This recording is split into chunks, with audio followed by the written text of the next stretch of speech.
Good afternoon. This is John Lucas. I was going to show you, I've spent the last 2 or 3 days redoing my mini lathes that I travel and demo on, and I added another lathe that I'll talk about in just a second. What I've done to these things is I added an area to hold tools. On the end, you pull up that board, it swings down to be out of the way. I added an area in the back to put my tailstock on, so when I'm demoing and I need to pull the tailstock off, instead of finding a place, I can just slide it in there. I added a middle section to hold tools and to hold, I've got all my chuck jaws mounted on little plates right there, and I've added a power strip on the bottom.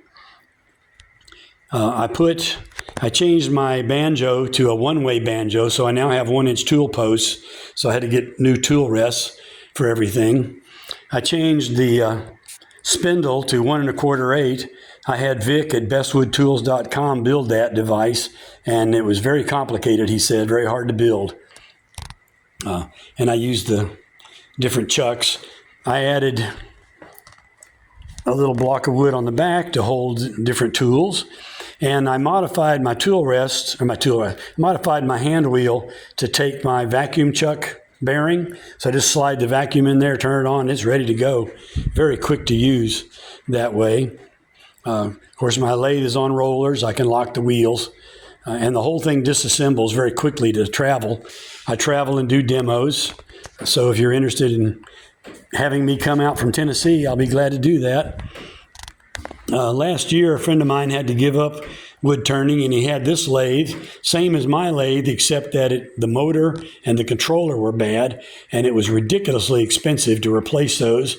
I got online and tried to find aftermarket motors and controllers and 1 horsepower, and they were also very, very expensive. It would make the lathe more expensive than you could sell. So I ended up buying that motor and controller from Penn State Industries, which is 3/4 of a horse. So that'll work okay, and that was $185. That made the overall lathe, a decent price. So I added a tool holder out on the back. This is my metal spinning tool rest. I do some metal spinning. This is I'm designing a new threading device.